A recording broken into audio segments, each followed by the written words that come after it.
সম্মানিত ভাই, আজকের ভিডিওতে আমরা এমন কিছু বিষয় আপনাদের সামনে উপস্থাপন করছি, যে বিষয়গুলো যদি আপনি পালন করেন তাহলে অবশ্যই আ আপনি নিজের যে আসল শক্তি, সেই শক্তিটা আপনি অর্জন করতে পারবেন।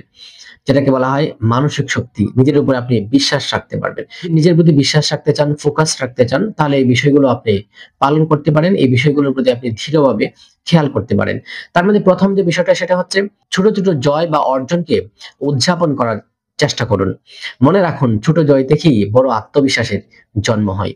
দ্বিতীয়ত নিজের অন্তরের কথা শোনা। অন্যরা কি ভাববে সেটা নয়, আপনি কি চান সেটাকেই গুরুত্ব দিন। ৩ নাম্বার, ব্যর্থতা মানে হার নয়, এটা শিখার আরেকটি ধাপ। এই কথাটি মাথায় খুব ভালোভাবে গেঁথে নিবেন। চতুর্থত, নিজের অর্জনকে লিখে রাখার চেষ্টা করুন। নিজের ভিতরে সাফল্য দেখতে শিখুন।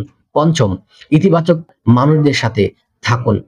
এনার্জি আপনাকেও আলোকিত করবে। আপনি মনে রাখবেন, আপনি যার পাশে আছেন তার কিছু না কিছু আপনার মধ্যে চলে আসতেই পারে বা আসবেই। এজন্য সবসময় সফল মানুষকে সাথে রাখুন। ৬ নম্বরে যে কাজটা করবেন, নিজেকে চ্যালেঞ্জ করুন। নিরাপদ জোন ছাড়লেই আপনি শক্তিশালীভাবে নিজেকে তৈরি করতে পারবেন।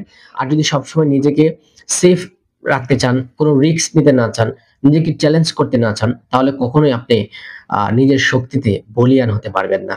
নিজের শক্তিকে যদি কাজে লাগাতে চান, নিজেকে আলোকিত করতে চান, তাহলে অবশ্যই এই ৬ নাম্বার কাজটি করতে হবে, নিজেকে চ্যালেঞ্জ করতে হবে।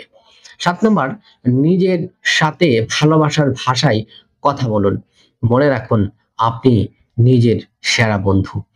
যদি দিন শেষে আপনি নিজেকে সামলিয়ে নিতে পারেন, তাহলে আপনি সফল হতে পারবেন। পৃথিবীতে কিছু মুহূর্ত আপনার এমন আসবে, কেউ আপনাকে শান্ত রাখতে পারবে না, কেউ আপনাকে বোঝাতে পারবে না। ঠিক তখন আপনাকে আপনারই বোঝাতে হবে।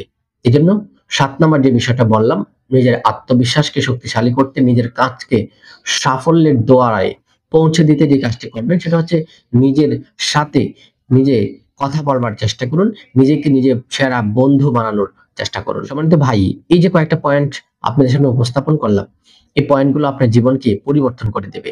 নিজেকে হারাবেন না। নিজের উপরে বিশ্বাস রাখবেন। কারণ আপনি যা ভাবেন সেটাই আপনি হয়ে উঠবেন।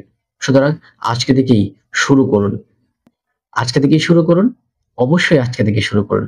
সফলতা আপনার প্রাপ্য। অবশ্যই আপনার দুয়ারে সফলতা আসবেই, আসবে ইনশাআল্লাহ। আসসালামু আলাইকুম ওয়া রাহমাতুল্লাহ।